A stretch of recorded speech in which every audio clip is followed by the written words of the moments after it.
Vamos a iniciar la primera parte de las exposiciones, dando lugar a las ponencias de los invitados extranjeros. Les recuerdo que estas exposiciones tendrán una duración máxima de 30 minutos y rogamos entonces sujetarse a esa condición.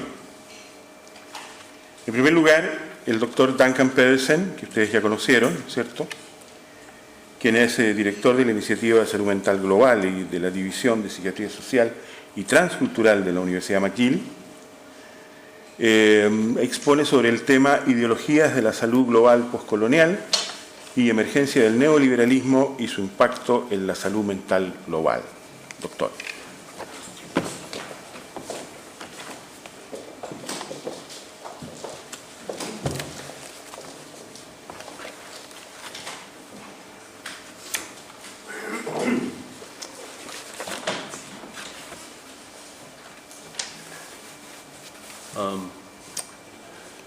Voy a dirigirme entonces a ustedes en inglés, así me lo han pedido, me excuso para aquellos de habla hispana. Voy a tratar de hacer un Spanglish hasta donde sea posible, para no tengan duda en interrumpirme si he dicho algo que no es del todo entendible. A veces yo mismo no me entiendo, o sea, es que no es nuevo para mí. He elegido este tema porque me parece que vale la pena describir un poco para ustedes lo que debe reconocerse, que es esta historia postcolonial, ¿no?, que ha tenido tanta influencia en el desarrollo de la forma en que atendemos a las personas con problemas de salud mental. Y quiero decir por postcolonial, y aquí voy a pasar entonces a mi segundo slide. Quiero declarar que no tengo conflictos de interés. There's no conflict of interest. And we understand for postcolonial global health, and for postcolonial is the description of the ways of seeing health, a worldview of health that emerged during an historical moment whose defining features include, but were limited to, the revolt against the former colonial order that followed the 19th and 20th century Euro-American expansion. And of course, between there and the end of the Cold War, it followed right after the Cold War what we call nowadays in common language neoliberalism.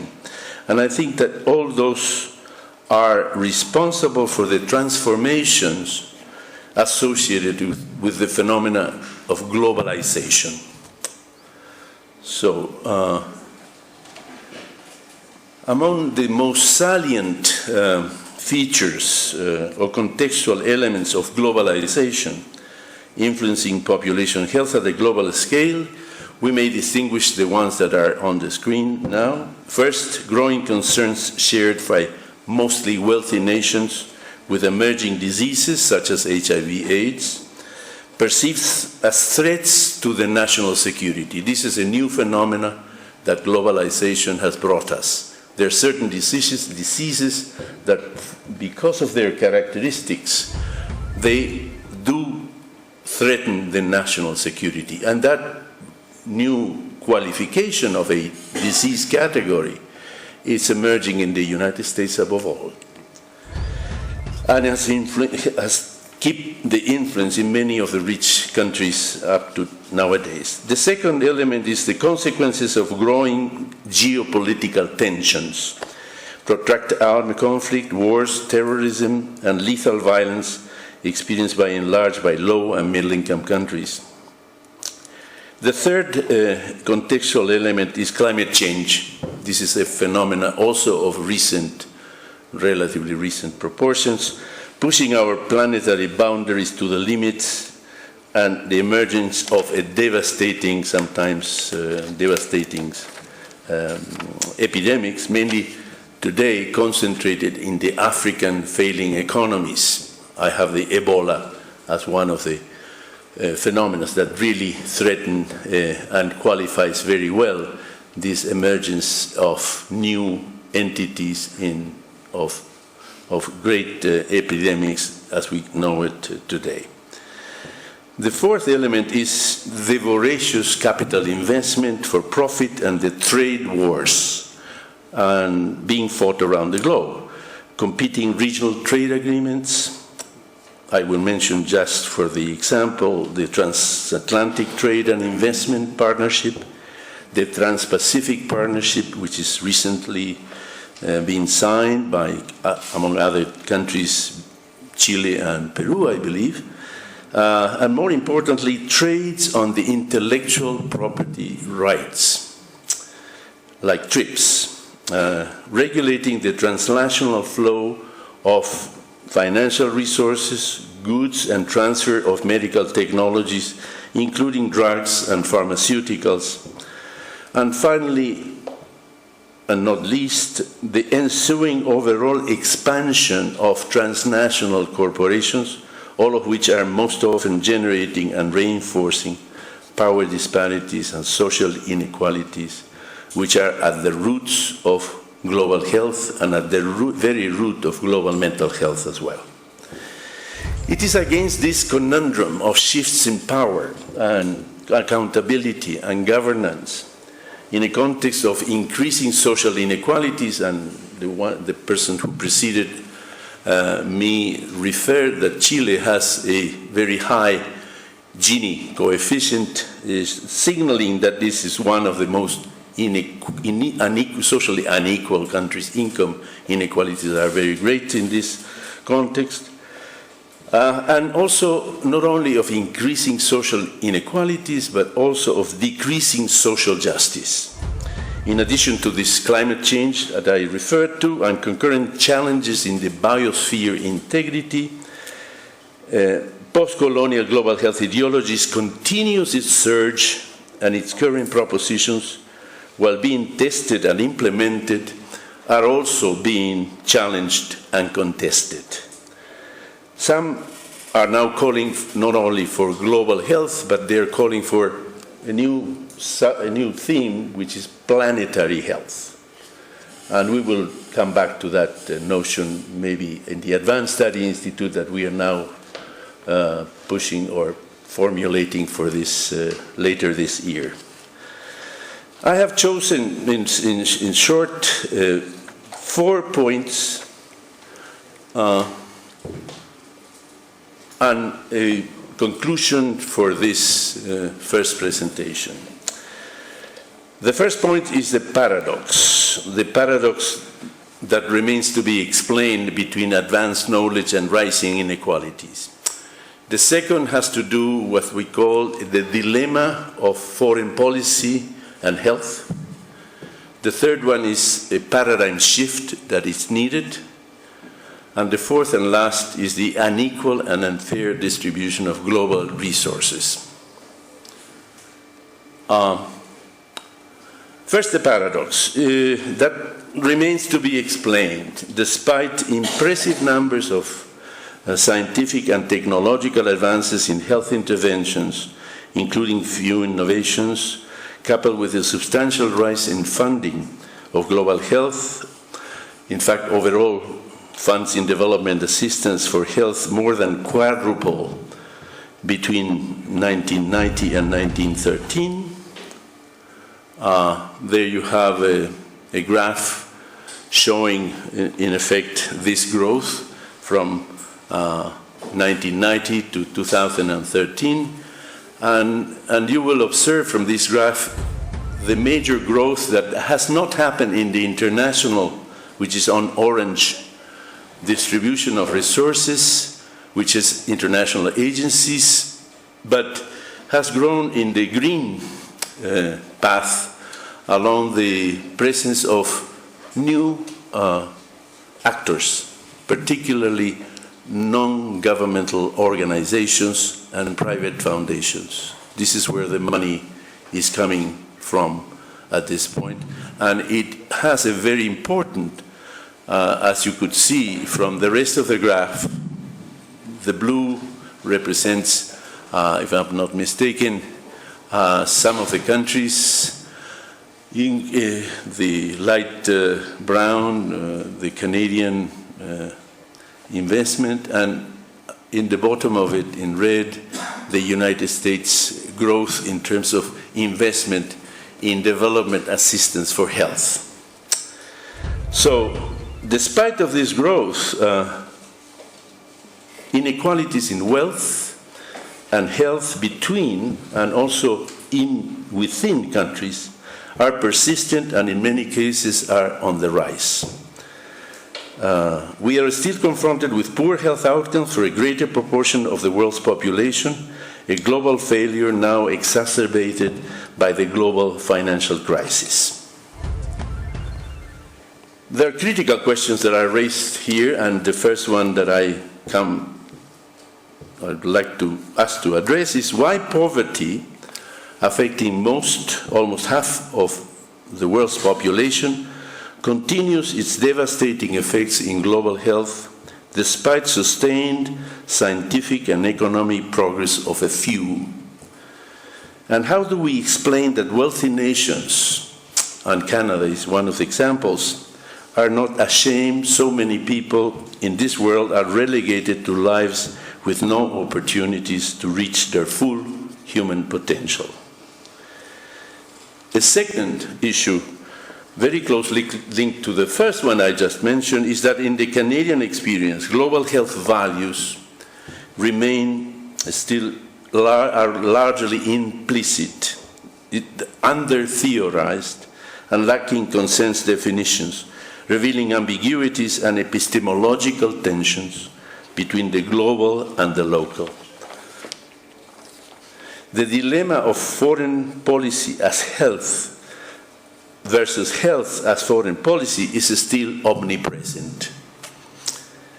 The dilemma consists of richer countries wanting to contribute for improved public health in poorer countries as an act of altruism, that is for the sake of improving health in those countries, or, and here's the dilemma, of a promising way to protect and advance their own interests. Among the many questions surfacing here and still claiming for an answer are why and how global health interventions in low middle-income countries should be undertaken by rich countries such as Canada. What are the main values embedded into our current global health policies and programs? And how can we move forward in global health research and action agenda without being explicit about our own social values and our own societal goals? I think Canada is a good example of a transition that's happening between the previous government, which lasted for almost 10 years, by Harper, a conservative government, who had a very different foreign policy that the one has now been proclaimed by the new elected Prime Minister Trudeau. And this is one way of approaching this subject. There are hidden agendas in the help that countries, poor countries, are receiving from the North, from the global North.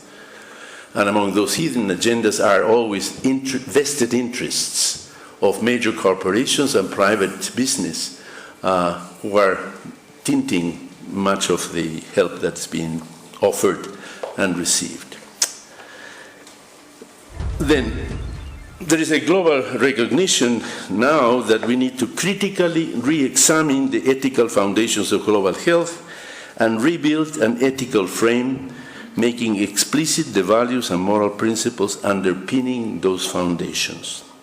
A central value, which we need yet to make explicit in Canada, is the global social justice and equity framework within which should be operating in the years to come, especially after this political change that it's just happened.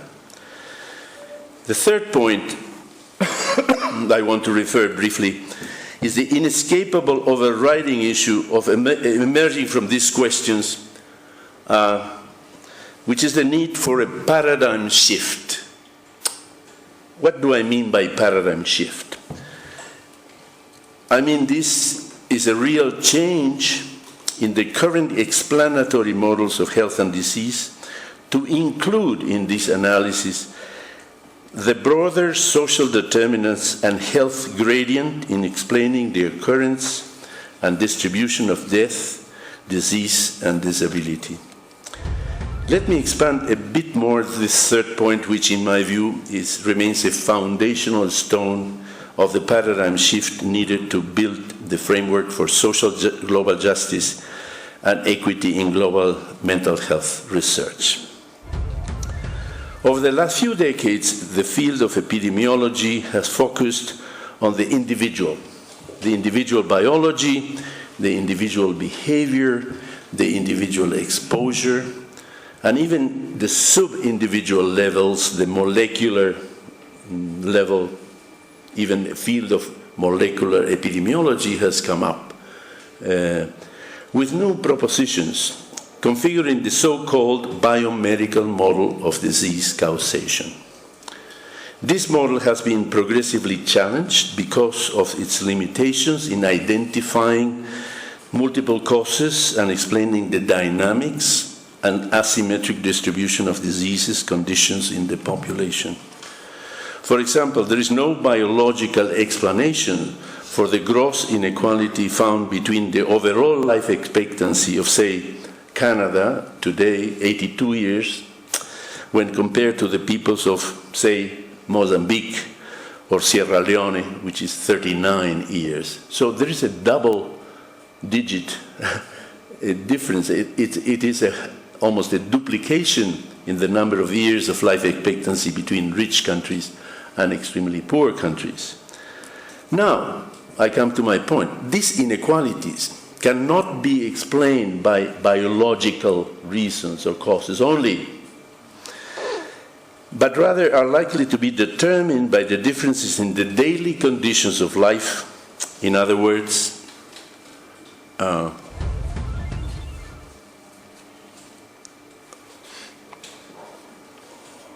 in the daily conditions of life, in other words, on the conditions in which people are born, grow, live, work, and age, and in the fundamental drivers of these conditions, the unfair distribution of power, money, and resources. It seems clear to me that the step on the right direction that we will have to make is to acknowledge the fact that unless the political and economic realities are incorporated into our research and action programs towards a new architecture of global health and a new architecture of global mental health, that we begin to address existing social inequalities in Canada and at the global level.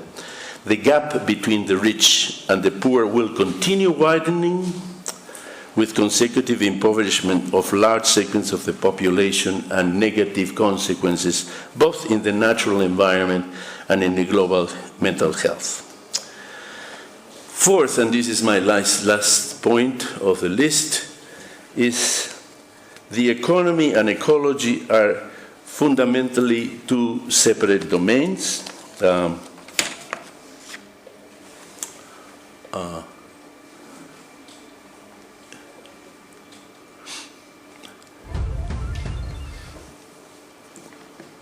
That we know of, if distributed fairly on a global scale, there will be enough on earth for all to lead decent life in dignity.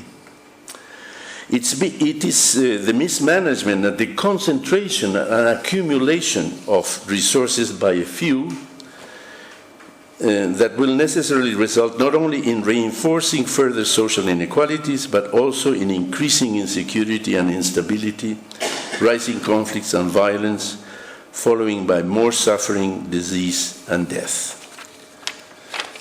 The quest of wealthy nations, of perpetual development utopias, as I call them, and endless economic growth, has come to a sudden end in the current global financial situation. But if we continue our failure to humanity, as some psychiatrists have called it, in continuing our current levels of engagement in funding allocations for global health, investing solely on the north-south transfer of medical technologies in what is called disease silos, like deposits where, invest all the resources that we have in a single disease that narrowly contain vertical approaches to improve global health. If we do this, and we continue to do this, we're going to repeat failure after failure, loading money and more money into a bottomless pot, to continue relying on the perpetual philanthropy of a few, as we've seen in the growth investment pattern of funds for research and action in terms of health. This is now in hands of the philanthropists, the great fortunes. The Bill and Melinda Gates Foundation is one example. There are many like that who are shaping the global health agenda to a large extent. It's not only the WHO business, it's now a business that is shared because the weight of the funding that comes from private sources into global health is not equal. Now, it's more than the whole budget of the WHO combined. Though we may disagree in what should be the future global health research agenda, and that it means we have to move now to a new architecture of global mental health, although we may disagree what is the future global health agenda composition, what seems to have gained consensus over the few years is the need to move beyond understanding global health as a simple listing of problems or disease categories and its worldwide distribution.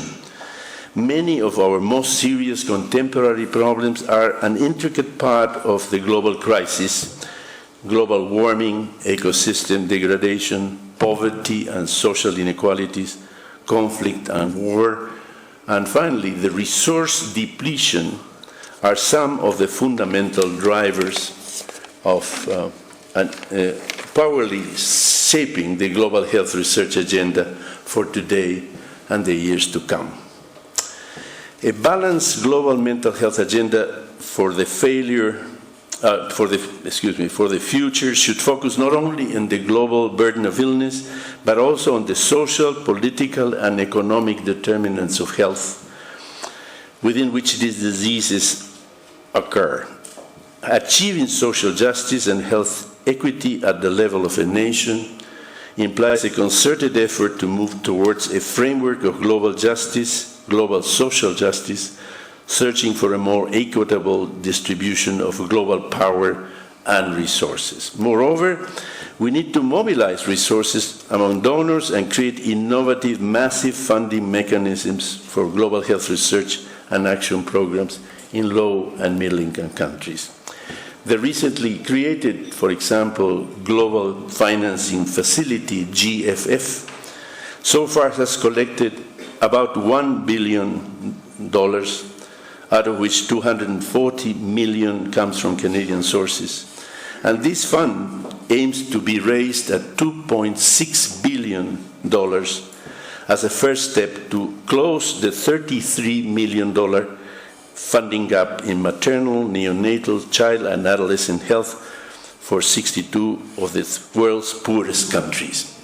I must annotate for you who are not following these events in terms of funding that most of the funding that comes to global health comes for 3 diseases, communicable diseases. First and foremost, malaria. Second, HIV/AIDS. Third, tuberculosis. And a fraction of the funding that's become available comes for non-communicable diseases. Among others, even a fraction of that fraction comes to mental health. So there's a major inequality in the funding of these conditions. To maximize the research capacity then, and I am about to finish, for innovation in low middle-income countries and knowledge transfer for global health, we need to travel on at least 2 distinct directions in the innovation process. One, the downstream, searching for technological and psychosocial solutions, exemplified by global public and private product development partnerships, that is new drugs, new diagnostic and new therapeutic procedures, to build more efficacious interventions in the secondary level and clinical domains aimed at recovery from mental illness and mortality reduction. And mid and upstream in exploring more actively not only the proximal, but also the more distant causes of mental illness, the social and environmental origins of health and disease, and above all, the causes of the causes, in search of systemic solutions and collective interventions exemplified by global mental health policy and global mental health systems research from a multi-sectoral, cross-cultural and transdisciplinary perspective. It seems clear from this discussion above that I have just mentioned that in the future a unifying new paradigm for global mental health needs to be driven both by biosocial and medical solutions and innovations. Substantive progress in the field of psychiatry, and I'm quoting here Pat Bracken, a UK critical psychiatrist, he says that substantive progress in the field of psychiatry will not come from neuroscience and new psychopharmaceuticals, important as this might be, but a fundamental critical re-examination of what mental health care is all about and rethinking of how genuine knowledge and expertise can be applied to the field of global mental health. With that, I conclude my presentation. Thank you.